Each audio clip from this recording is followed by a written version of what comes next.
स्वागत है साथियों आप सभी का एसएस क्लासेस के एक न्यू वीडियो में। साथियों आज की इस वीडियो में हम भारतीय राष्ट्रीय आंदोलन से टॉप 100 एमसीक्यूज देखने वाले हैं, जो कि बहुत ही ज़्यादा वीवीआई ये सवाल रहने वाले हैं। और भारत के आप कोई भी एग्ज़ाम देते हैं, जैसे कि 29 जनवरी को यहाँ पे स्पेशल टीचर का एग्ज़ाम होने वाला है, या आगामी जो TRE 4 एग्ज़ाम होने वाला है, या कोई भी भारत का परीक्षा दीजिए, आपको इसमें से आपको क्वेश्चंस देखने को मिलेगा ही मिलेगा। ये टॉप 100 एमसीक्यूज केवल और केवल INM से रहने वाले हैं। यानी कि अगर हम यूँ कहें तो 1857 से लेकर यहाँ पे 1947 के बीच की जो घटना होती है, उसमें से ये सवाल टॉप 100 एमसीक्यूज रहने वाले हैं। ये टॉप 100 एमसीक्यू में जो भी घटनाएं हैं, जो भी इम्पोर्टेंट यहाँ पे ट्रेजेडी हुई हैं, सब कुछ इस वीडियो में हम डिटेल डिस्कशन के साथ में यहाँ पे देखने वाले हैं। तो वीडियो को लास्ट तक जरूर देखिएगा। और इसका जो PDF है, PDF अपने टेलीग्राम चैनल पर हम भेज देंगे, तो जाकर वहाँ से आप लोग डाउनलोड कर लीजिएगा इसको। सेशन का पहला सवाल है कि 1857 के विद्रोह का तत्कालीन कारण क्या था। ऑप्शन है एनफील्ड राइफल की नई कारतूस में गाय और सुअर की चर्बी का प्रयोग, और ऑप्शन यहाँ पे दिया गया है। इसका जो तत्कालीन कारण था, ऑप्शन नंबर ए बिल्कुल राइट यहाँ पे कहा गया है। एनफील्ड जो राइफल थे उसमें ये दो जानवर के चर्बी मिले हुए थे, जिसके कारण वहाँ पे ये विवाद पैदा हुआ था। ठीक है, ऑप्शन नंबर दूसरा देखिए, यहाँ पे दिया गया है लेप्स का सिद्धांत। डॉक्ट्रिन ऑफ लेप्स यानी कि राज्य हड़प का जो सिद्धांत दिया था, लॉर्ड डलहौजी ने दिया था। आप लोग इसको भी याद रखिएगा, ये भी सवाल हमेशा यहाँ पे परीक्षा में पूछा जाता है। ठीक है, अगला सवाल देखिए, दूसरा सवाल है कि 1857 के विद्रोह में झांसी का नेतृत्व किसने किया था। यानी कि जो झांसी है, झांसी का जो नेतृत्व किए थे वहाँ से रानी लक्ष्मीबाई ने किया था, जिसके कारण इनको यहाँ पे झांसी की रानी भी कहा जाता है। और देख लेते हैं बाकी चीज़ें। जो बेगम हजरत महल थी, ये लखनऊ से 1857 की क्रांति का इन्होंने यहाँ पे नेतृत्व किया था। लखनऊ अगर के कहिएगा तो कहीं कहीं दे देता है अवध, तो अवध या लखनऊ से जो यहाँ पे नेतृत्व किए थे, ये रानी बेगम हजरत महल ने किए थे। तात्या टोपे जो किए थे, याद रखिए कानपुर में, कानपुर से ये वहाँ पे नेतृत्व किए थे। तात्या टोपे और नाना साहब दो लोग थे जो कि कानपुर से नेतृत्व किए थे। कुंवर सिंह जो बिहार के आरा का जो क्षेत्र था, भोजपुर का क्षेत्र, वहाँ से 1857 की क्रांति का इन्होंने विद्रोह का नेतृत्व किया था। अगला सवाल देखिए, तीसरा नंबर सवाल, जो कि बहुत ही इंपॉर्टेंट सवाल है कि 1857 के विद्रोह को किस इतिहासकार ने प्रथम स्वतंत्रता संग्राम कहा था। तो जो प्रथम स्वतंत्रता संग्राम कहा था, ये कहा था BD सावरकर जी ने। ऑप्शन नंबर बी यहाँ पे इसका राइट उत्तर हो जाएगा। नेक्स्ट सवाल है, चौथा नंबर सवाल कि 1857 के बाद भारत का शासन किसके अधीन चला गया था। आपको पता होगा कि जो 1857 का क्रांति था, इसके बाद से जो यहाँ पे ब्रिटिश सरकार थी, उसका नींव हिल जाता है। और उसके बाद जो 1857 के बाद से, यानी कि 1858 का जो सेशन होता है, उसके बाद जो था शासन करने का अधिकार डायरेक्ट रूप से ब्रिटिश क्राउन के अंतर्गत में चला जाता है। और 1858 से ही जो गवर्नर जनरल होते थे, गवर्नर जनरल को वहाँ पे वायसराय कहा जाने लगा था। ठीक है, इसके बारे में आगे सवाल आएगा आपका। पांचवा नंबर सवाल देखिए, दिया गया है कि 1858 की रानी की उद्घोषणा का मुख्य उद्देश्य क्या था। तो इसका जो मुख्य उद्देश्य था, धार्मिक सहिष्णुता का आश्वासन था। यानी कि जो 1857 का जो क्रांति था साथियों, ये किस वजह से भड़का था। मेन रूप से भड़का था कि जो ये गाय था, और जो दूसरा ऊपर में पहला हम बताएं, जो सुअर का जो चर्बी था, ये यहाँ पे मुंह से काटना होता था उस समय, जो कारतूस का लोग यूज करते थे, जो बम का यूज करते थे, जिससे उनका जो धार्मिक भावना था ना, वो भड़क गई थी। और उसके कारण से ये चीज़ें सारा कुछ 1857 का क्रांति का एक तरह से शुरुआत माना जाता है। उसी के बाद से जब 1858 में सीधे के रूप में रानी का जो उद्घोषणा होता है, उसमें ये आश्वासन दिया जाता है कि जो धार्मिक सहिष्णुता है, इसको हम लोग बरकरार रखेंगे, और आगे से ऐसा कभी ना हो, इस चीज़ का हम ध्यान रखेंगे। ठीक है, अगला सवाल देखिए, 6 नंबर सवाल। छठा नंबर सवाल है कि भारतीय राष्ट्रीय कांग्रेस की स्थापना कब हुई थी। तो जो भारतीय राष्ट्रीय कांग्रेस की यहाँ पे स्थापना हुई थी, वो हुआ था 1885 ईस्वी में। ठीक है, कब हुआ था, याद रखिएगा, 28 दिसंबर 1885 ईस्वी में हुआ था। किसने किया था, तो ये जो इसके संस्थापक थे, एओ ह्यूम इसके संस्थापक थे। और संस्थापना के समय में 72 लोग इसमें शामिल हुए थे। जो पहला सम्मेलन हुआ था वो मुंबई में हुआ था। आप लोग इसको भी अच्छे से याद रखिएगा। ठीक है, अगला सवाल की तरफ बढ़ते हैं। अगला सवाल आइए, 7वां नंबर सवाल। 7वां नंबर सवाल यहाँ पे दे रहा है कि कांग्रेस का पहला अधिवेशन कहाँ पे हुआ था। तो अभी तुरंत हमने बताएं कि जो पहला अधिवेशन हुआ था मुंबई के अंतर्गत में हुआ था, जो कि 1885 ईस्वी में ये हुआ था। आप लोग इसको अच्छे अच्छे से याद रखिएगा। ठीक है, अगला सवाल 8वां नंबर सवाल कि कांग्रेस के प्रथम अध्यक्ष कौन थे। ठीक है, जो स्थापना किए थे वो एओ ह्यूम जी ने किए थे, लेकिन उसका जो पहला अध्यक्ष रहते हैं वो WC बनर्जी इसका पहला अध्यक्ष रहते हैं। ऑप्शन नंबर बी इसका राइट उत्तर हो जाएगा। 9वां नंबर सवाल देखिए, बहुत ही ज़्यादा इंपॉर्टेंट सवाल है कि बंगाल विभाजन किस वर्ष हुआ था। तो जो बंगाल विभाजन की घोषणा होता है, याद रखिएगा, लॉर्ड कर्जन के समय में होता है। किसके समय में? लॉर्ड कर्जन के समय में होता है, 1905 ईस्वी में, जो कि बहुत ही इंपॉर्टेंट है। ऑप्शन नंबर बी इसका राइट उत्तर हो जाएगा। ठीक है, 10वां नंबर सवाल देखिए, दिया गया है कि स्वदेशी आंदोलन का मुख्य उद्देश्य क्या था। तो जो स्वदेशी आंदोलन था उसका मुख्य उद्देश्य पूछ रहा है आपका। तो जो स्वदेशी आंदोलन हुआ था ना, वही जो यहाँ पे बंगाल विभाजन हुआ था 1905 के अंतर्गत में, उसी समय में हुआ था। तो यानी कि वहाँ पे जो इन्होंने यूज किया था ब्रिटिश वस्तुओं का बहिष्कार करने के लिए, स्वदेशी आंदोलन का यहाँ पे शुरुआत किया था। और स्वदेशी का मतलब ही हुआ था इस प्रकार से कि जो भी स्वदेशी वस्तु है हम उसका केवल यूज़ करेंगे, और जो ब्रिटिश सरकार के बनाया गया जो वस्तु है उसको हम यहाँ पे रिजेक्ट करेंगे। ठीक है, आई होप कि इतना बातें समझ गए होंगे। अगला सवाल देखिए, 11 नंबर सवाल। 11 नंबर सवाल में पूछ रहा है कि मुस्लिम लीग की स्थापना किस वर्ष हुई थी। ऑप्शन दिया गया है 1905, 1906, 1909 और 1911। तो जो मुस्लिम लीग की स्थापना हुआ था बाबू, ये हुआ था 1906 ईस्वी में। आखिर में मुस्लिम लीग की स्थापना हुआ क्यों था, आपसे सवाल कभी कभी ये भी पूछा जा सकता है। तो 1906 के अंतर्गत में भारतीय मुसलमानों के राजनीतिक अधिकारों के हितों की रक्षा के लिए यहाँ पे मुस्लिम लीग की स्थापना किया गया था। आप लोग इसको अच्छे से याद रखिएगा। ठीक है, आगे बढ़ने से पहले हम आप लोग को बताना चाहेंगे, जो भी लोग यहाँ पे TRE 4 का तैयारी कर रहे हैं उनके लिए, या तो जो बिहार स्पेशल टीचर का जो एग्ज़ाम देने वाले हैं उनके लिए BPSC का सिलेक्शन किट हम लेकर आ गए हैं। ये किट क्या होता है कि इसमें टोटल आपका जो भी स्टडी मटेरियल चाहिए होगा बिहार टीचर को पास करने के लिए, यानी कि TRE एग्ज़ाम को पास करने के लिए, सारा मटेरियल इसमें दिया रहता है, नोट्स के फॉर्म में रहता है। स्क्रीन पर देख पा रहे होंगे, जैसे कि NCERT का नोट्स, SCERT का नोट्स, आपका NCERT का चैप्टर वाइज MCQs, INM का notes, MCQs, previous year questions, current affair, सब कुछ दिया रहता है। तो जो भी लोग बिहार स्पेशल का तैयारी कर रहे हैं वो लोग, या जो TRE 4 का तैयारी कर रहे हैं वे लोग इस नोट्स को ले सकते हैं। और बस मात्र आपको क्या करना होता है, इसको अच्छे से आप लोग अध्ययन कर लीजिएगा, आपका रिजल्ट होने का चांसेस ज़्यादा रहेंगे। जिनको भी चाहिए होगा इस दिए गए नंबर पर हमको व्हाट्सएप कर दीजिएगा, और ये व्हाट्सएप नंबर अपने हम डिस्क्रिप्शन में दे देंगे या कमेंट सेक्शन में इसका लिंक दे देंगे, तो जाकर वहाँ से हमको आप लोग मैसेज कर सकते हैं। ठीक है, चलिए चलते हैं अब हम सवाल के ऊपर में, क्या सवाल यहाँ पे दिया गया है। ठीक है, 12 नंबर सवाल देखिए क्या आपसे पूछ रहा है। 12 नंबर सवाल है बाबू कि मुस्लिम लीग की स्थापना का प्रमुख उद्देश्य क्या था। अभी जस्ट हमने बताया मुस्लिम हितों की रक्षा करना इसका प्रायोरिटी था। 13 नंबर सवाल है कि 1909 के अधिनियम को किस नाम से जाना जाता था। तो जो 1909 का अधिनियम था उसको मार्ले मिंटो सुधार के नाम से हम लोग जानते थे।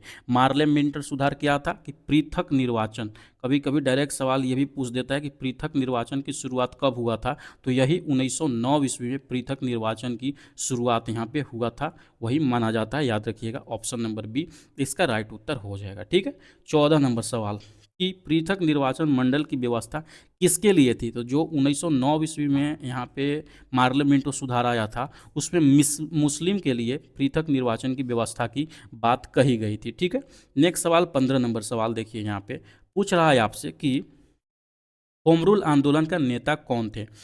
होम रूल आंदोलन की शुरुआत 1916 ईस्वी में होता है।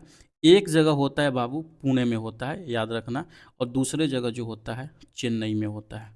दो जगह होता है। ठीक है, होम रूल आंदोलन की शुरुआत जो पुणे में है ये बीजी तिलक जी करते हैं, बीजी तिलक करते हैं, और जो चेन्नई में है वो एनी बेसेंट करते हैं। तो ये दोनों याद रखिएगा। तो यानी कि ऑप्शन नंबर बी देखिएगा, तो यहाँ पे राइट उत्तर आपका दिया गया है। ठीक, अगला सवाल है, इसका जो PDF है ना, PDF हम अपने टेलीग्राम चैनल भेज देंगे, तो जाकर वहाँ से आप लोग इसको डाउनलोड कर लीजिएगा सब कुछ। 16 नंबर सवाल है कि लखनऊ समझौता 1916 किसके बीच में यहाँ पे हुआ था। तो जो 1916 में यहाँ पे लखनऊ समझौता हुआ था वो कांग्रेस और मुस्लिम लीग के बीच में हुआ था। ऑप्शन नंबर बी इसका सही उत्तर होगा। 1907 ईस्वी में जब सूरत अधिवेशन हो रहा था, उसका जो अध्यक्ष थे रास बिहारी बोस थे, उसमें यहाँ पे कांग्रेस और मुस्लिम लीग के बीच में बंटवारा हो गया था और दोनों में फुट पड़ गया था। लेकिन 1916 में जो लखनऊ समझौता होता है, उसमें फिर से ये दोनों गुट आपस में मिलते हैं। अगला सवाल देखिए, 17 नंबर सवाल कि गांधी जी भारत कब आए। तो जो गांधी जी भारत आए थे, ऑप्शन नंबर बी यहाँ पे 1915 ईस्वी में आए थे। जितने भी हम एमसीक्यू आपको बता रहे हैं, ऐसा एक भी एमसीक्यू इसमें नहीं होगा जो विभिन्न एग्जामों में बहुत बार नहीं पूछा गया होगा।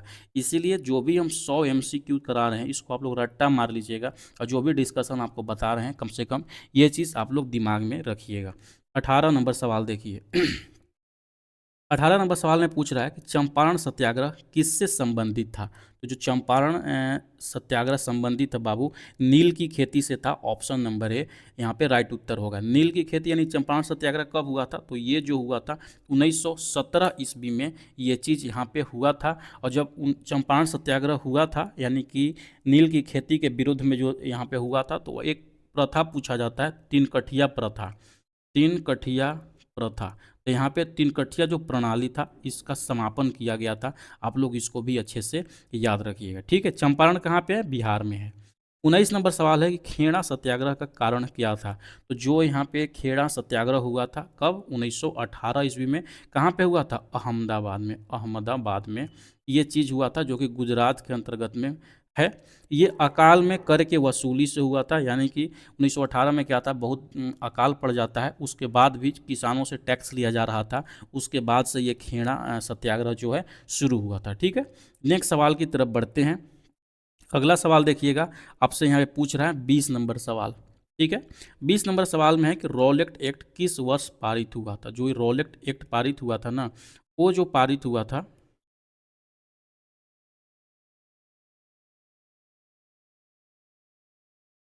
रॉलेट एक्ट 1919 ईस्वी में पारित हुआ था। ऑप्शन यहाँ पे देखिएगा, तो ऑप्शन बी इसका राइट उत्तर हो जाएगा। रॉलेट एक्ट एक ऐसा व्यवस्था था जिसमें अगर कि आप पे केवल उसको डाउट हो जाए, यानी कि ब्रिटिश जो मिलिट्री थी, जो आर्मी थी, पुलिस थी या गवर्नमेंट थी, उसको सिर्फ ये डाउट हो जाए कि ये भारतीय किसी तरीक़ा से क्रांतिकारी के रूप में यहाँ पे कदम उठा रहा है या हमारे सरकार के विरुद्ध में बोल रहा है, बस उसको वहाँ पे जेल में डाल दिया जाता था, बिना कोई सबूत के, बिना कोई दलील के, ठीक है। तो इसी के लिए यहाँ पे रॉलेट एक्ट लाया गया था 1919 ईस्वी में, ठीक है। अगला यहाँ पे देखिए 21 नंबर सवाल, जालियांवाला बाग हत्याकांड कब हुआ था। तो ये जो हुआ था 13 अप्रैल, आपको सबको पता होगा, 1919 ईस्वी में अमृतसर में जालियांवाला बाग यहाँ पे हत्याकांड होता है। ये क्यों होता है, वही रॉलेट एक्ट जो 1919 ईस्वी में लागू किया गया था, उसके विरोध में लोग यहाँ पे बैठ के उसका विरोध कर रहे थे और यहाँ पे ये कांड हो जाता है। 22 नंबर सवाल देखिए, है सवाल कि असहयोग आंदोलन की घोषणा कब हुई थी। तो जो असहयोग आंदोलन की घोषणा हुआ था 1 अगस्त 1920 ईस्वी में असहयोग आंदोलन की घोषणा होता है। और कौन करता है, एम के गांधी जी के द्वारा, यहाँ पे यानी कि महात्मा गांधी जी के द्वारा असहयोग आंदोलन की शुरुआत होता है। ऑप्शन नंबर बी यहाँ पे राइट उत्तर हो जाएगा, ठीक है।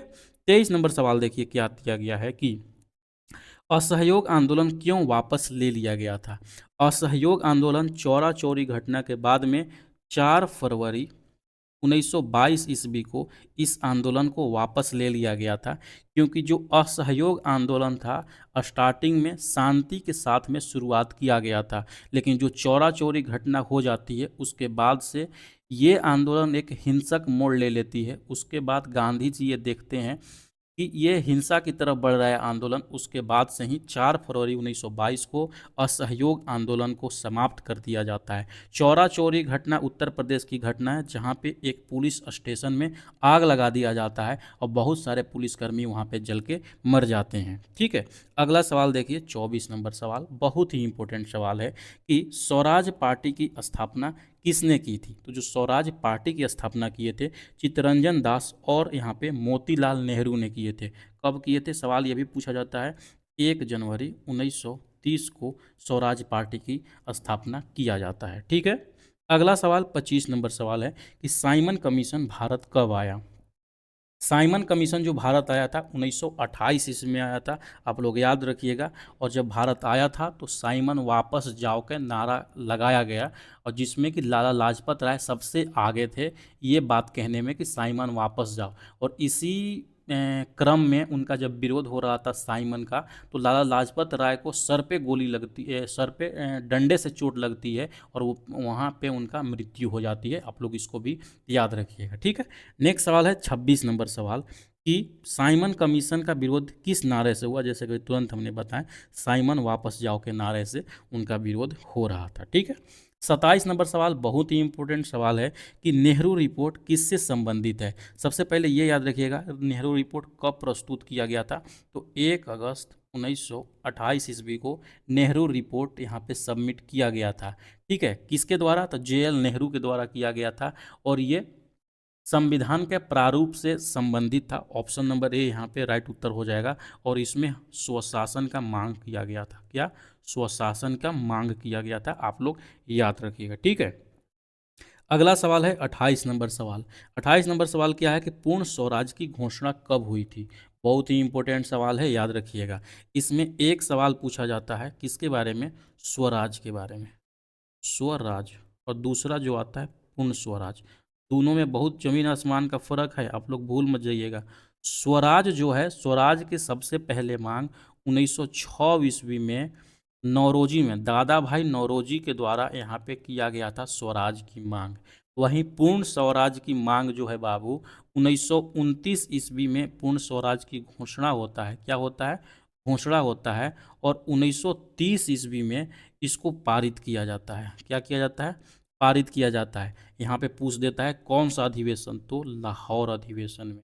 ये सारा जो चीज़ है बहुत ही इंपॉर्टेंट चीज़ है, आप लोग याद रखिएगा, इसको भूलिएगा नहीं, बार बार सवाल इससे पूछा जाता है, ठीक है। तो यहाँ पूछ रहा है पूर्ण स्वराज, तो पूर्ण स्वराज कब हुआ था, घोषणा कब हुआ था, तो जो घोषणा हुआ था 1929 ईस्वी में हुआ था। तो ऑप्शन नंबर बी इसका राइट उत्तर हो जाएगा, ठीक है। अगला सवाल की तरफ बढ़ते हैं। 29 नंबर सवाल, दांडी मार्च कब हुआ था। दांडी मार्च याद रखिएगा जो हुआ था 12 मार्च 1930 ईस्वी में हुआ था बाबू। और ये शुरू कहाँ से हुआ था, सवाल बार बार पूछा जाता है। तो ये शुरू हुआ था साबरमती आश्रम से, साबरमती आश्रम से शुरू हुआ था। लगभग 386 किलोमीटर का दूरी तय किया गया था।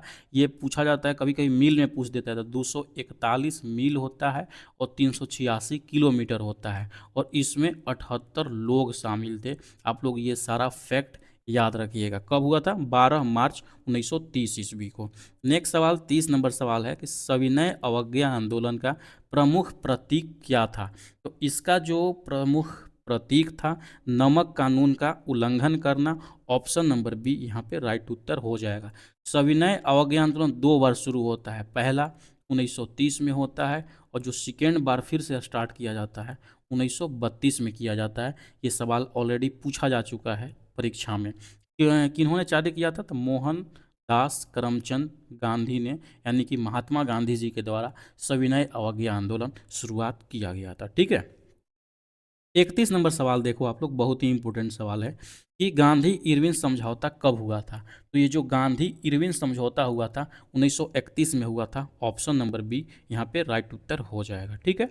32 नंबर सवाल है कि द्वितीय गोलमेज सम्मेलन में कांग्रेस का प्रतिनिधित्व किसने किया था। तो जो दूसरा गोलमेज सम्मेलन हुआ था उसमें कांग्रेस की तरफ से महात्मा गांधी ने यहाँ पे प्रतिनिधित्व किया था। कब ये था हुआ था, तो आप लोग याद रखिएगा 1931 में ये चीज़ें हुआ था, ठीक है। नेक्स्ट सवाल की तरफ बढ़ते हैं। 33 नंबर सवाल कि पूना पैक्ट किससे संबंधित था।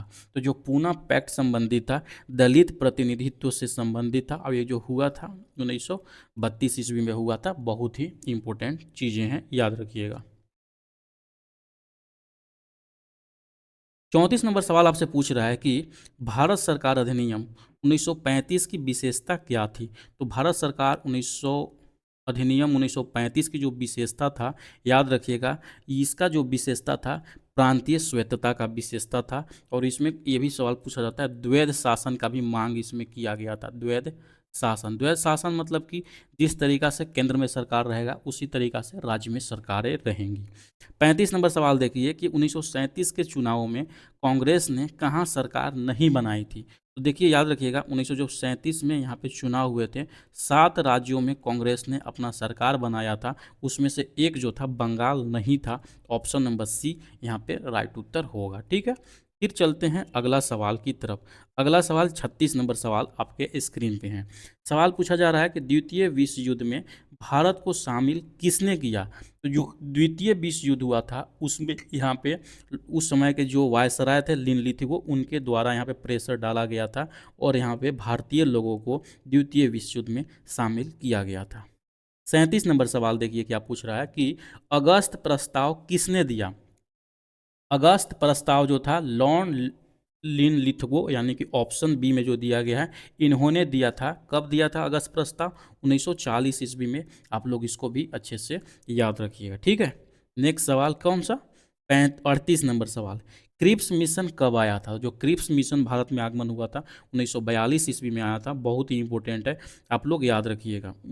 39 नंबर सवाल है कि भारत छोड़ो आंदोलन की घोषणा कब हुई थी? तो जो भारत छोड़ो आंदोलन की घोषणा हुई थी सन 1942 ईस्वी में हुआ था। अगर के एग्जैक्ट डेट पूछ ले आपसे तो 8 अगस्त 1942 इसका राइट उत्तर हो जाएगा। कहाँ पे शुरुआत हुआ था? तो ये जो हुआ था मुंबई में इसका शुरुआत हुआ था। और इसका जो सबसे फेमस नारा होता है करो या मरो। ठीक है, करो या मरो का नारा गांधी जी ने यहाँ पे इसी आंदोलन में दिया था।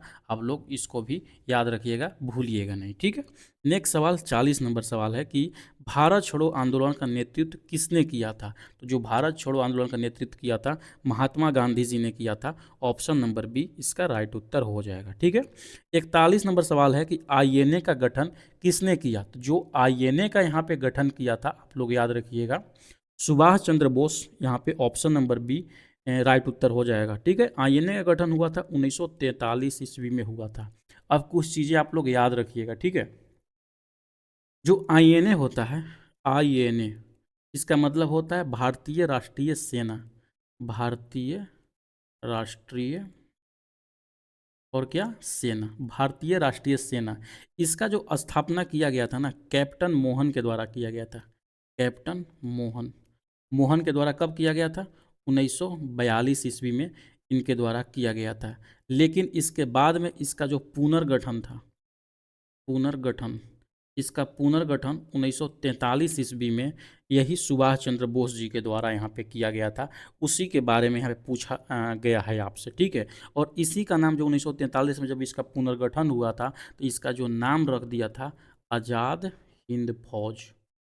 आज़ाद हिंद फौज। तो ये जो सारे डिटेल्स हैं आपको याद होना चाहिए ताकि कन्फ्यूज़न ना हो। अब देखिए नेक्स्ट सवाल है कि आज़ाद हिंद सरकार की स्थापना कब हुई थी? तो आज़ाद हिंद सरकार के भी जो यहाँ पे गठन हुआ था बाबू वो हुआ था 1943 ईस्वी में। अब देखिए एक आता है आज़ाद हिंद सरकार और दूसरा आता है आज़ाद हिंद फौज। ये दो चीज़ें हैं, दोनों का जो गठन हुआ था ना 1943 में ही दोनों का गठन हुआ था। ठीक है, और इसका जो गठन करने वाले थे यही सुभाष चंद्र बोस ही यहाँ पे गठन करने वाले थे। अब देखिए जो ये सरकार था ना ये एक राजनीतिक संगठन था, राजनीतिक। और ये जो फौज था ना यह एक सैन्य संगठन था। दोनों आपस में मिलकर यहाँ पे काम करते थे। आप लोग ये चीज़ें याद रखिएगा। ठीक है, 43 नंबर सवाल है कि नौसेना विद्रोह कब हुआ था? तो जो नौसेना विद्रोह हुआ था 1946 के अंतर्गत में हुआ था। और कहाँ पे हुआ था? मुंबई में हुआ था नौसेना विद्रोह।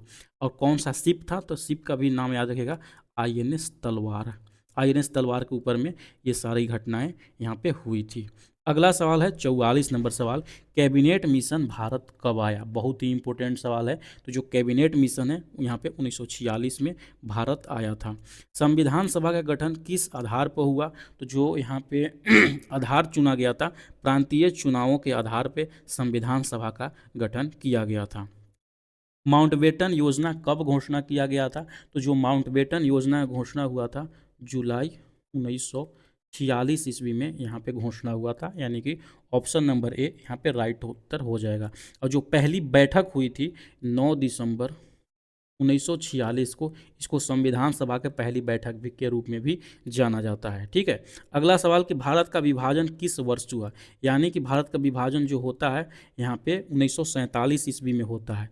14 अगस्त को पाकिस्तान बनता है और 15 अगस्त को भारत बनता है, आप लोग याद रखिएगा।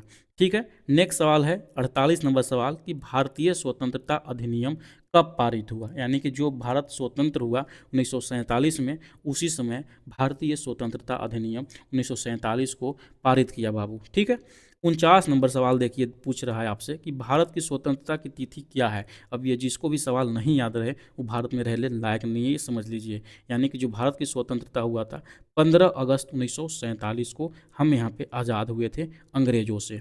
अगला सवाल है कि अंतिम वायसराय कौन थे। अब सवाल में थोड़ा सा देखिए मिस्टेक है यहाँ पे, अंतिम वायसराय कौन थे। अगर ऑप्शन से देखिएगा तो कोई मिस्टेक नहीं है, तो अंतिम वायसराय थे लॉर्ड माउंटबेटन थे। और अगर से आपसे ये पूछ ले कि अंतिम भारतीय वायसराय कौन थे, तो सी राजगोपालचारी, आप लोग वहाँ पे उत्तर मारिएगा। अगला सवाल है 51 नंबर सवाल कि 1857 के विद्रोह में कानपुर का नेतृत्व किसने किया था। अभी जस्ट हमने बताएं कानपुर से यहाँ पे जो थे नेतृत्व करने वाले नाना साहब थे। ऑप्शन नंबर बी यहाँ पे राइट उत्तर हो जाएगा। ठीक है, अगला सवाल 52 नंबर सवाल की तरफ बढ़ते हैं। 52 नंबर जो सवाल आपसे पूछ रहा है कि 1857 में अवध का नेतृत्व किसने किया था। अभी जस्ट ऊपर में बताएं अवध को ही लखनऊ बोला जाता है, तो लखनऊ से कौन है, Begum Hazrat Mahal. Option number A यहाँ पे राइट उत्तर हो जाएगा। कुंवर सिंह कहाँ से थे, बिहार के आरा से थे। तात्या टोपे कहाँ से थे, आपको मैंने ऊपर ही बताया जो तात्या टोपे थे कानपुर से थे। लखनऊ कहाँ, ये रानी लक्ष्मीबाई कहाँ से थी, तो ये झांसी से थी। ये सारा फैक्ट आप लोग याद रखिएगा। नेक्स्ट सवाल 53 नंबर कि भारत में पहली वायसराय का पद कब बना। अभी जस्ट मैंने बताया 1857 तक यहाँ पे गवर्नर जनरल पद होता था, लेकिन जैसे ही विद्रोह खत्म होता है 1858 में, जो गवर्नर जनरल था, गवर्नर जनरल को वायसराय बोला जाने लगा। यानी कि ऑप्शन नंबर बी इसका राइट उत्तर हो जाएगा। नेक्स्ट सवाल है कि ड्रेन ऑफ वेल्थ, धन का निष्कासन का सिद्धांत किसने दिया था। तो ये जो दिया था दादा भाई नौरोजी ने दिए थे, आप लोग याद रखिएगा। कब, 1867 ईस्वी में। बहुत ही इम्पोर्टेंट है। और इनसे एक और सवाल पूछा जाता है कि poverty and un British rule in India पुस्तक का लेखक कौन है, तो वो भी दादा भाई नौरोजी है। और ये बुक जो है 1901 ईस्वी में लॉन्च किया गया था, और उसमें ड्रेन ऑफ वेल्थ के बारे में और अत्यधिक विश्लेषण के रूप में वहाँ पे प्रकाशित किया गया था। 55 नंबर सवाल है कि भारतीय राष्ट्रीय कांग्रेस का विभाजन कब हुआ था। मैंने अभी जस्ट बताया कि 1907 ईस्वी में सूरत अधिवेशन में भारतीय राष्ट्रीय कांग्रेस का विभाजन हुआ था, और उस समय जो अध्यक्ष थे रास बिहारी घोष थे। ठीक है, बहुत ही इंपॉर्टेंट। अगला सवाल आता है 56 नंबर, गरम दल के प्रमुख नेता कौन थे। अब देखिए गरम दल के नेता बार बार सवाल पूछा जाता है, लाल, बाल और पाल, ये तीन नेता जो थे गरम दल के नेता थे। लाला लाजपत राय याद रखिएगा, बाल गंगाधर तिलक और विपिन चंद्र पाल, ये तीन व्यक्ति का नाम याद रखिएगा जो कि गरम दल के नेता थे। अगर किस में से देखिएगा तो तिलक का नाम दिया गया है, बाल गंगाधर तिलक जी का नाम दिया है, इसीलिए हम यहाँ पे ऑप्शन बी सही करेंगे। नेक्स्ट सवाल 57 नंबर सवाल है कि स्वराज मेरा जन्मसिद्ध अधिकार है, मैं इसे लेकर रहूँगा, किसने कहा था। तो ये 1916 ईस्वी में जब होम रूल लीग आंदोलन चल रहा था, उसी समय ये बातें कही गई थी बीजी तिलक जी के द्वारा में। अगला सवाल है गदर पार्टी की स्थापना कहाँ पे हुआ था। 1913 ईस्वी में लाला हरदयाल, कौन सा, लाला हरदयाल जी के द्वारा सैन फ्रांसिस्को अमेरिका में गदर पार्टी की स्थापना किया जाता है। फिर अगला सवाल है गदर पार्टी की स्थापना कब हुई थी, तो ये जो हुई थी 1913 ईस्वी में इसकी स्थापना हुई थी। ठीक है, 59 नंबर सवाल हो गया। अब चलते हैं 60 नंबर सवाल में, अलीगढ़ आंदोलन के प्रमुख नेता कौन थे। यानी कि जैसे ही अलीगढ़ के नाम आए और सर सैयद अहमद खान जी नहीं आए, ये कैसे हो सकता है। ऑप्शन नंबर बी, अलीगढ़ आंदोलन की जो नेता थे यही सर सैयद अहमद खां हैं, और जो अलीगढ़ मुस्लिम यूनिवर्सिटी अभी आप देखते हैं जिसको AMU बोलते हैं, इन्हीं के द्वारा स्थापना किया गया था सर सैयद अहमद खां जी के द्वारा। ठीक है, अगला सवाल है 61 नंबर सवाल, बहुत ही इंपॉर्टेंट सवाल है कि खिलाफत आंदोलन का उद्देश्य क्या था। ठीक है, जो खिलाफत आंदोलन हुआ था सबसे पहले याद रखिएगा 1919 ईस्वी में हुआ था।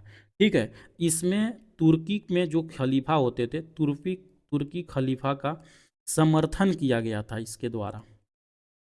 यानी कि जो खिलाफत की जो रक्षा के लिए ये आंदोलन चलाया गया था, ऑप्शन बी राइट उत्तर होगा। खिलाफत आंदोलन किसके साथ जुड़ा हुआ था? जो खिलाफत आंदोलन जुड़ा हुआ था लगभग 1919-20 ईस्वी में जो असहयोग आंदोलन हुआ था उसी के साथ में ये जुड़ा हुआ था। ठीक है, असहयोग आंदोलन 1920 में, सविनय अवज्ञा आंदोलन 1930 ईस्वी में, भारत छोड़ो आंदोलन 1942 ईस्वी में, होम रूल आंदोलन 1916 ईस्वी में, ये सारा आंदोलन जो है आप लोग याद रखिएगा। नेक्स्ट सवाल 63 नंबर सवाल, चौरा चौरी घटना कब हुई थी? अभी जस्ट ऊपर में बताएं जो चौरा चौरी घटना हुई थी 4 फरवरी 1922 ईस्वी के, ऑप्शन नंबर बी यहाँ पे ये राइट उत्तर हो जाएगा। ठीक है, नेक्स्ट सवाल है 64 नंबर सवाल कि काकोरी कांड कब हुआ था? तो ये जो काकोरी कांड हुआ था बाबू वो हुआ था 9 अगस्त। कब? 9 अगस्त 1925 ईस्वी को, ऑप्शन नंबर बी में देखिएगा। तो यहाँ पे ये राइट उत्तर हो जाएगा। इसमें 3 लोगों को, कौन कौन? पहला भगत सिंह, ठीक है, दूसरा अशफाक उल्ला खां, अशफाक उल्ला खां, ठीक है, अशफाक उल्ला खां, और तीसरा जो है राम प्रसाद बिस्मिल, राम प्रसाद बिस्मिल। ये सारे लोग इसमें शामिल थे और सबको यहाँ पे फांसी दिया गया था 1931 के अंतर्गत में। आगे सवाल आएगा आपको। काकोरी कांड से जुड़े प्रमुख नेता कौन थे? तो इसका जो प्रमुख नेता थे यहाँ पे भगत सिंह थे, ऑप्शन सॉरी यहाँ पे राम प्रसाद बिस्मिल थे, ऑप्शन बी यहाँ पे ये राइट उत्तर हो जाएगा। आप लोग याद रखिएगा। ठीक है, एक यहाँ पे थोड़ा सा मिस्टेक किए, जो भगत सिंह थे, भगत सिंह इससे जुड़े हुए नहीं थे। भगत सिंह यहाँ पे जो 3 नेता थे, एक जो नेता थे रोशन सिंह थे, आप लोग याद रखिएगा। कौन सा? रोशन सिंह। ठीक है, नेक्स्ट सवाल की तरफ बढ़ते हैं। 66 नंबर सवाल, 66 नंबर सवाल है, क्या सवाल है कि हिंदुस्तान सोशलिस्ट रिपब्लिकन एसोसिएशन का उद्देश्य क्या था? तो इसका जो उद्देश्य था बाबू, सशस्त्र क्रांति द्वारा समाजवादी गणराज्य की स्थापना करना इसका मेन उद्देश्य था। इसको जो बोलते हैं HSRA, Hindustan socialist Republican association, इसकी स्थापना 1924 ईस्वी में हुआ था। कहाँ पे? कानपुर में इसका स्थापना हुआ था। आप लोग इसको भी अच्छे से याद रखिएगा। अगला सवाल 67 नंबर सवाल कि भगत सिंह ने असेंबली में बम कब फेंका था? तो ये जो असेंबली में बम फेंका गया था यानी कि 1929 ईस्वी में असेंबली में बम फेंका था। ठीक है, नेक्स्ट सवाल की तरफ बढ़ते हैं। नेक्स्ट सवाल आपका आता है 68 नंबर सवाल कि भगत सिंह को फांसी कब दी गई थी? तो जो भगत सिंह को फांसी दिया गया था 1931 ईस्वी में दिया गया था। आप लोग याद रखिएगा। नेक्स्ट सवाल आता है 69 नंबर सवाल कि नेहरू रिपोर्ट का विरोध किसने किया था? नेहरू रिपोर्ट जो प्रस्तुत किया गया था 1928 में प्रस्तुत किया गया था। उस समय लॉर्ड लिन लिथगो थे और मुस्लिम लीग ने इसका यहाँ पे विरोध किया था। अगला सवाल 70 नंबर सवाल कि लाहौर अधिवेशन 1929 की अध्यक्षता किसने किया था? 1929 में अध्यक्षता लाहौर अधिवेशन हुआ था जो कि यहाँ पे जवाहरलाल नेहरू जी के अध्यक्षता में हुआ था। और सबसे पहले यहाँ पे 26 जनवरी को स्वतंत्रता दिवस मनाया गया था। आपको याद रखिएगा। ठीक है, अगला सवाल आता है यहाँ पे नेक्स्ट सवाल कि 26 जनवरी को स्वतंत्रता दिवस पहली बार कब मनाया गया था? तो ये जो मनाया गया था 1930 ईस्वी में ये मनाया गया था। अब देखिए यहाँ पे जो लाहौर अधिवेशन था ना, दिसंबर 1929 में होता है, और जो यहाँ पे स्वतंत्रता दिवस मनाया जाता है जस्ट उसके कुछ दिन के बाद 26 जनवरी 1930 को यहाँ पे स्वतंत्रता दिवस पहली बार मनाया जाता है। इसको पूर्ण स्वराज्य दिवस के रूप में भी जाना जाता है, पूर्ण स्वराज दिवस। सवाल ये भी पूछ दे कि सबसे पहली बार पूर्ण स्वराज दिवस कब मनाया गया था? तो ये जो मनाया गया था 1930 में ये चीज़ मनाया गया था। ठीक है, अगला सवाल 72 नंबर सवाल की तरफ बढ़ते हैं। 72 नंबर सवाल आपसे पूछ रहा है कि दांडी मार्च की कुल दूरी कितनी थी? अभी जस्ट ऊपर में मैंने बताया कि इसका जो कुल दूरी था 385 किलोमीटर। कहीं कहीं 385 देता है, कहीं कहीं 386 दे देगा। 385 किलोमीटर या 241 मील यहाँ का कुल दूरी था। आप लोग याद रखिएगा। 73 नंबर सवाल है कि सविनय अवज्ञा आंदोलन में महिलाओं की भूमिका किसने निभाई थी? तो जो महिला थी सरोजनी नायडू सविनय अवज्ञा आंदोलन की सबसे प्रमुख महिला थी, और सविनय अवज्ञा आंदोलन 1930 में यहाँ पे हुआ था। याद रखिएगा। 74 नंबर सवाल है कि सांप्रदायिक निर्णय कम्युनल अवार्ड किसने घोषित किया था? तो जो कम्युनल अवार्ड यहाँ पे घोषणा हुआ था रैमजे मैकडोनाल्ड के द्वारा हुआ था, जो थर्ड गोलमेज सम्मेलन 1932 के अंतर्गत में होता है, वहाँ पे ये चीज़ें घोषणा किया गया था। 75 नंबर सवाल देखिए आपसे पूछ रहा है, क्या सवाल पूछ रहा है कि व्यक्तिगत सत्याग्रह कब शुरू हुआ था। व्यक्तिगत सत्याग्रह 1940 ईस्वी में महात्मा गांधी जी के द्वारा शुरू किया जाता है, एम के गांधी के द्वारा यहाँ पे शुरू किया जाता है। और सबसे पहला सत्याग्रही का नाम पूछता है कि कौन था, वो थे विनोबा भावे। विनोबा भावे, ये चीज़ आप लोग याद रखिएगा, ठीक है। दूसरा सवाल देखिए यहाँ पे, नेक्स्ट सवाल मतलब 76 नंबर सवाल देखिए, वही सवाल मिल गया आपको यहाँ पे। पूछ रहा है कि पहले व्यक्तिगत सत्याग्रही कौन थे। तो जो पहले व्यक्तिगत सत्याग्रही थे विनोबा भावे थे, और दूसरे कौन थे, जवाहरलाल नेहरू थे। ये भी आपको जानना चाहिए। 77 नंबर सवाल है कि मुस्लिम लीग ने डायरेक्ट एक्शन डे कब मनाया था। तो जो मुस्लिम लीग ने यहाँ पे डायरेक्ट एक्शन डे मनाया था 16 अगस्त, कब, 16 अगस्त 1946 को डायरेक्ट एक्शन डे यानी कि पूर्ण कार्यवाही दिवस के रूप में ये जाना जाता है। अगला सवाल आता है कि अंतरिम सरकार का गठन कब किया गया था। तो जो अंतरिम सरकार का गठन किया गया था 1946 में किया गया था। वैवेल योजना किससे संबंधित थी। तो जो वैवेल योजना थी कार्यकारिणी परिषद की पुनर्गठन से संबंधित थी, आप लोग याद रखिएगा। अब नेक्स्ट सवाल आता है यहाँ पे, अगर के देखिएगा तो पूछ रहा है कि शिमला सम्मेलन कब हुआ था। अब देखिए हमें दो सवाल पूछा जाता है, एक पूछा जाता है शिमला समझौता कब हुआ था, और एक पूछा जाता है शिमला सम्मेलन कब हुआ था। दोनों अलग अलग चीज़ है, एक ही चीज़ मत मिला दीजिएगा। शिमला समझौता जो हुआ था 1972 में हुआ था, और जो शिमला सम्मेलन हुआ था 1945 में हुआ था। दोनों ही इम्पोर्टेंट हैं, आप लोग भूलिएगा नहीं। यानी कि पूछ रहे हैं सम्मेलन, तो सम्मेलन कौन सा, 1945 ईस्वी में। ऑप्शन नंबर बी यहाँ पे इसका राइट उत्तर हो जाएगा, ठीक है। नेक्स्ट सवाल 81 नंबर सवाल, कैबिनेट मिशन योजना के प्रमुख विशेषता क्या थी। इसकी जी प्रमुख विशेषता थी उसका संघीय ढांचा था, याद रखिएगा। संविधान सभा की पहली बैठक कब हुई थी। पहली बैठक जो हुआ था 9 दिसंबर 1946 ईस्वी को हुआ था। दूसरा बैठक 11 दिसंबर 1946 को हुआ था। तीसरा बैठक 13 दिसंबर 1946 को हुआ था। ऑप्शन नंबर ए यहाँ पे राइट उत्तर हो जाएगा, ठीक है। यही 9 दिसंबर में अस्थायी अध्यक्ष सच्चिदानंद सिन्हा जी को बनाया जाता है। उसके बाद 11 दिसंबर को यहाँ पे डॉक्टर राजेंद्र प्रसाद को अस्थायी अध्यक्ष बनाया जाता है, और 13 अगस्त को प्रस्तावना प्रस्तुत किया जाता है संविधान सभा में। ये तीनों चीज़ आप लोग याद रखिएगा।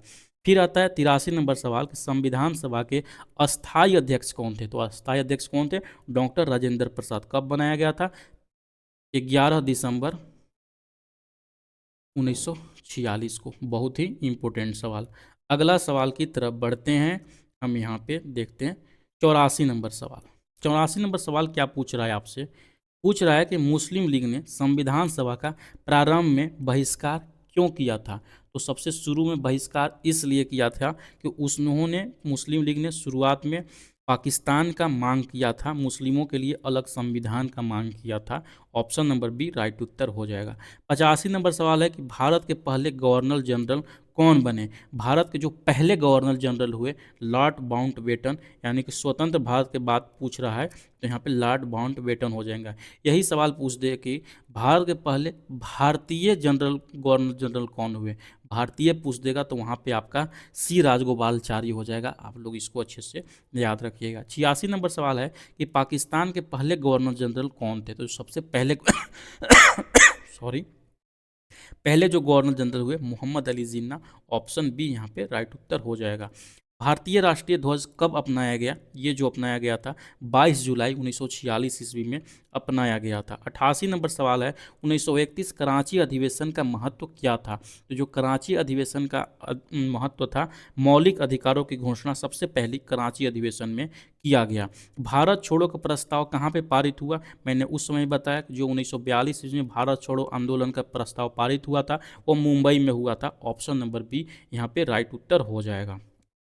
करो मरो का नारा किस आंदोलन से जुड़ा हुआ है। 1942 ईस्वी आंदोलन में, भारत छोड़ो आंदोलन जब हुआ था उसी समय करो मरो का नारा जो है महात्मा गांधी जी के द्वारा यहाँ पे दिया गया था बाबू। आप लोग इसको अच्छे से याद रखिएगा, ठीक है। अगला सवाल है यहाँ पे 91 नंबर सवाल कि आईएनए ट्रायल कहाँ पे हुआ था। इंडियन नेशनल आर्मी का जो ट्रायल हुआ था दिल्ली के लाल किले में हुआ था। ऑप्शन नंबर ए यहाँ पे इसका राइट उत्तर हो जाएगा। ठीक है। नेक्स्ट सवाल 52 नंबर सवाल। 52 नंबर सवाल क्या है, ध्यान से देखिए आप लोग कि 1946 ईस्वी का नौसेना विद्रोह कहाँ पे शुरू हुआ था। मैंने ऊपर में भी बताया ये जो विद्रोह शुरू हुआ था मुंबई में शुरू हुआ था आईएनएस तलवार के ऊपर में। ठीक है। नेक्स्ट सवाल 93 नंबर सवाल है कि 1857 के बाद सेना में क्या परिवर्तन हुआ। सेना में ये परिवर्तन हुआ कि जो भारतीयों की संख्या था उसको घटाया गया। Option number B. 94 सवाल है कि अस्थाई बंदोबस्त किससे संबंधित था। तो जो अस्थाई बंदोबस्त संबंधित था भूमि राजस्व की व्यवस्था से ये संबंधित था। 95 नंबर सवाल है कि रैयतवाड़ी व्यवस्था कहाँ पे लागू की गया था। याद रखिएगा रैयतवाड़ी व्यवस्था 1820 ईस्वी में ये लागू किया गया था। किसके द्वारा? Sir Thomas Munro. Sir Tomas या थॉमस बोलता है लोग, टॉमस मुनरो के द्वारा में मद्रास और मुंबई में रैयतवाड़ी व्यवस्था लागू किया गया था। अगला सवाल आता है कि महात्मा गांधी को राष्ट्रपिता किसने कहा था। तो जो राष्ट्रपिता कहा गया था सुभाष चंद्र बोस जी के द्वारा यहाँ पे किया गया था, कहा गया था, सॉरी। 97 सवाल है कि कांग्रेस सोशलिस्ट पार्टी की स्थापना कब हुई। तो जो इसका स्थापना हुआ था 1934 ईस्वी में हुआ था और ये सवाल टीआरई के अंतर्गत में टीआरई 3 में ही ये सवाल पूछा गया था।